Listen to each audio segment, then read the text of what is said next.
Hey, welcome to the Papa Dennis Show. I'm Dennis Elliott, and want to welcome you to the show here today. Let me see. I got. Let me put this up too, so you guys can see all of that. See where you can find us online. Um, we are. It is. It is. What is today? Today is Monday, October 5th. Is it a Monday? Yeah, I think so. It's hard to keep track of days sometimes. Today is Monday, October 5th. Welcome to the Papa Dennis Show. And so much has been going on. Donald Trump is apparently the modern day Typhoid Mary of COVID-19. If you look at everything that's going on, if you haven't heard, the latest press secretary, Kayleigh McEnany, has now been I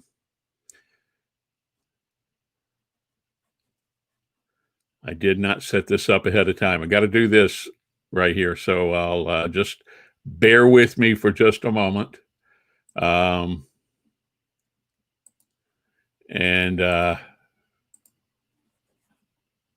okay. All right. Press Secretary Kayleigh McEnany has tested positive for COVID-19.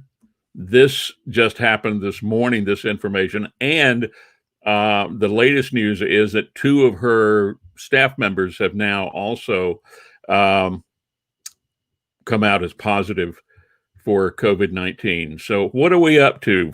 16, 17 people directly involved with the Trump White House have now tested positive for COVID-19. Of course, the Typhoid Mary himself, Donald Trump, is at Walter Reed Hospital being treated for it. But White House Press Secretary Kayleigh McEnany said today that she tested positive for the coronavirus. McEnany is at least the 13th person in the White House or connected to Trump's reelection campaign or a White House event who has tested positive for COVID-19 recently. That's in the White House. There's more people outside the White House. There's a couple of two or three senators. You've got the dean of Notre Dame. It's just spreading like wildfire here. What's going on? And Donald Trump is the guy who is responsible for this. He is the guy who has the set the tone for everything when it comes to COVID-19. Okay. It is because of him that we're having this outbreak in the White House, and it is because of him that we've had so many people die in the United States, because he has set the tone for this. But back to Kayleigh McEnany, she said, after testing negative consistently, including every day since Thursday, I tested positive for COVID-19 on Monday morning while experiencing no symptoms. And this is important because right now it seems to be only people connected with the White House, directly with the White House, and other Republicans who have tested positive. Joe Biden is getting tested every day, and so far his tests are negative, but it could take 8 to 10 days after exposure for somebody to test positive. And of course, Donald Trump was probably positive at the debate last week on Tuesday night, a week ago tomorrow. Donald Trump was probably positive for COVID-19 at that point, which means he could have infected Joe Biden with it also. Joe Biden is not out of the woods yet. Vice President Joe Biden is getting tested every day, but he is not out of the woods yet because he could still come up and test positive because it's only been, tomorrow it'll be 7 days. And the positivity test could still come back as positive. This is horrible. And it's all because of Donald Trump not taking any of this seriously. This was a Democratic hoax. Remember, it was all going to go away. Just last Thursday, he said the pandemic is almost at an end. And look at what's going on in the White House. This is a very interesting video here put together by the Washington Post. And I think we're going to have to see an ad first before it plays. But I wanted to play this for you. This is from that big Rose Garden ceremony they had last Saturday. Well, not this past Saturday, but the Saturday before that, where Amy Coney Barrett, the Supreme Court nominee, was introduced. Look at all these people sitting here. And a huge number of these people are now testing positive for coronavirus. But let's go ahead and start this video. Let's see if we got to go through an ad first before it actually President Trump plays. announced that he tested positive for coronavirus on October 2nd. The president formally introduced his Supreme Court nominee Amy Coney Barrett just days earlier during a September 26th Rose Garden ceremony. Several of the attending audience members have since also tested positive for the virus. Here are some key moments and interactions from the event. Decide the survival of our Second Amendment. Look at that. Look at the people sitting there that have tested positive. Look at the people that haven't tested positive yet, that very well could end up testing positive very soon. That means Vice President Pence is not out of the woods yet. Religious liberty, public safety, and so much more. Look at that. That's Mike Lee hugging people, got a mask in his hand. Doesn't do any good in your hand.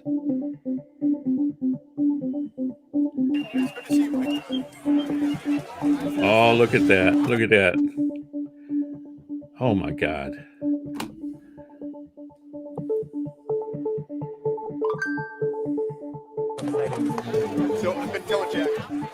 There's Bart. Now, Kellyanne Conway, she has tested positive. Her daughter has tested positive. Standing right there next to William Barr, that other guy. Chris Christie, he's tested positive. Reverend John Jenkins, he's from Notre Dame. These people could still test positive.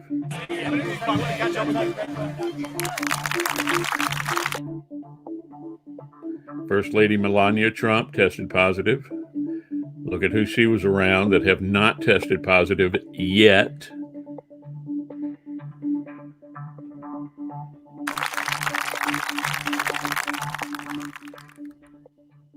All right.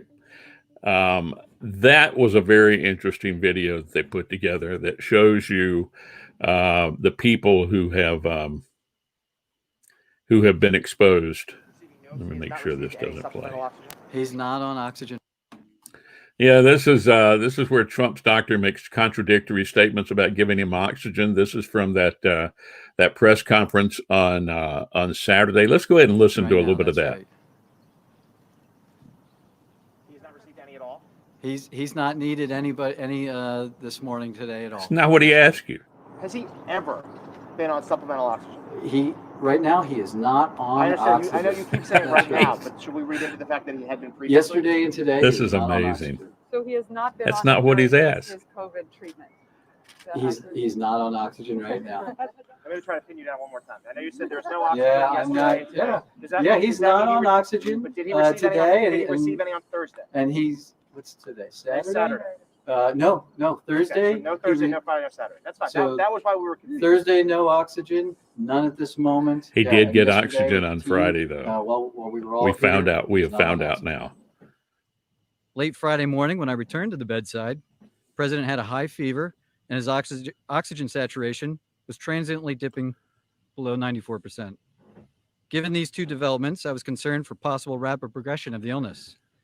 I recommended the president we try some supplemental oxygen, see how he'd respond. Can't believe anything these people are saying. That he didn't need it. He was not short of breath. He was tired, had the fever, and that was about it. And after about a minute, on only 2 liters, his saturation levels were back over 95%. Did you give him a second round of supplemental oxygen yesterday? I'd have to check with the nursing staff. I I don't think that these guys,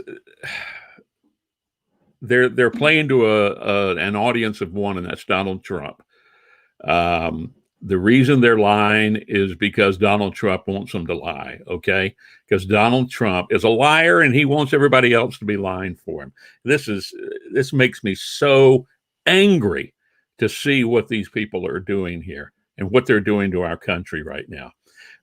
And this is just astounding what Trump did last night.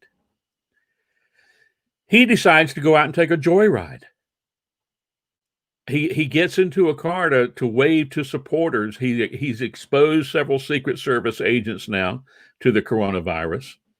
And listen to this. This is a statement he made yesterday. He said, "It's been a very interesting journey. I have learned a lot about COVID. I learned it by really going to school. This is the real school. This isn't the let's read the book school and I get it and I understand it," he added. Now he's an expert. That's what he's going, that is going to be one thing he's going to do after, if he fully recovers from this, and that's still a question mark. He may not fully recover from this, but if he does fully recover from this and get out, he's going to pretend he is the expert on COVID-19. No one else. There won't be Fauci, Birx. None of them will be as smart as Donald Trump. He already thinks he's smarter than they are, but now his arrogance will know no bounds after this, because he's going to think he is the smartest person in the world because he has had COVID-19. And then, of course, contradicting his own words and the advice of the Centers for Disease Control and Prevention, the president left Walter Reed National Military Medical Center's presidential suite so he could go out and wave to supporters from a car. That forced at least 2 Secret Service agents to don personal protective equipment as they shared the same air and enclosed space of the vehicle. So now those guys are going to have to quarantine because of him. I wanted to play this for you too. This was a tweet. Some guy yelling out, "I'll die for him." And lots of people apparently have died for this guy now, because he could get COVID-19. He may get his opportunity to die for Trump. Let me play this for you. That's him waving. Look at that.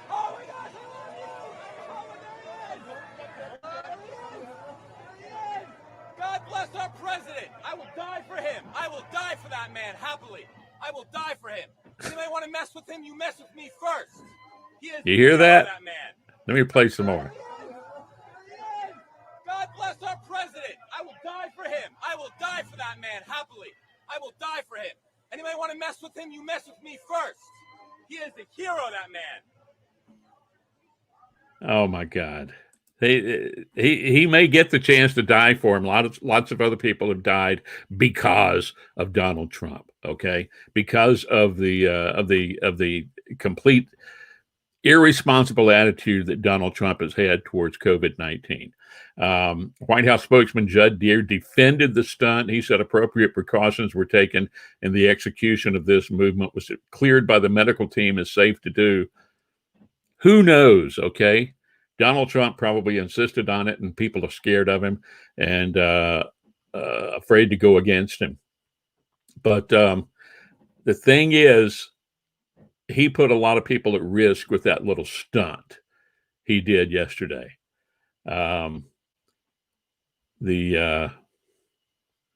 Dr. Erwin Redlener, a Columbia University expert on pandemic readiness, who has written for the Daily Beast, said it was an awful spectacle, and it was. He said, if I was his physician, I would not have approved of that. If I were the Secret Service agents' physicians, I wouldn't have approved of that. This is just astounding, the arrogance and hubris of Donald Trump, putting people, that is a sickening sight right there. I'm angry. Look at that. That is a sickening sight. The man has no morals at all. He is putting people's lives at risks so he can win an election. He is pathetic. All right. What else we got here? This is another story about it should never have happened inside Trump's Walter Reed parade on CNN just after 5 p.m. He got bored, agitated, yearning for adulation. He wants people cheering for him. He wants his ego stroked, is the reason he did that yesterday. Putting people's lives at risk just so he can have people yell his name. So that idiot that was yelling, "I will die for that guy." He loves those idiots, and they are idiots. I'm sorry, I'm angry about all of this. This is just really pissed me off to no end what is going on with this guy. And I don't understand people that are still backing this guy and still following Donald Trump. You're destroying our country by doing this. I'm angry. I'm sorry. The more I look at it, the angrier I get. I wanted to play this for you because Chris Wallace really took this guy to task, and this guy over here, Steve Cortes, defending the Trump family not wearing masks at the debate last week. The arrogance of the entire family. It's not just Donald Trump, it's the entire family, just totally arrogant. They have no thought of anyone else's lives. Okay. Let me play this for you though. This is interesting. It's about 6 minutes long. I may play all of it. But I wanted you to hear this in case you have not seen it yet. Thank you on that, Steve. I want to go back to the Rose Garden event last Saturday where the president announced his nomination of Judge Amy Coney Barrett to replace Ruth Bader Ginsburg on the Supreme Court. I want you to take a look at this picture that we have here. 7 people there, the president and first lady, Senators Lee and Tillis, Kellyanne Conway, Reverend John Jenkins, the president of Notre Dame, and Chris Christie. All of those 7 people in that picture have since tested positive for COVID.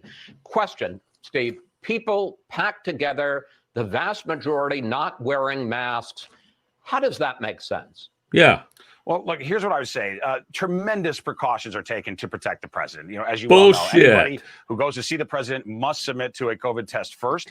And also, there is significant distancing. People don't physically get close to the president, at least people who don't have to. Of course, his family members, some of the security detail, that's a different story. But I think how does this guy given these precautions, live with given himself? That he is probably the most protected person on earth, the fact that he still got infected shows us that, unfortunately, this virus has that kind of power, that kind of communicable ability. And the president, though, and he's made this clear, he was unwilling to completely sequester himself, to take no risk, because leaders take risks. And he is the servant of the people as well as the commander-in-chief.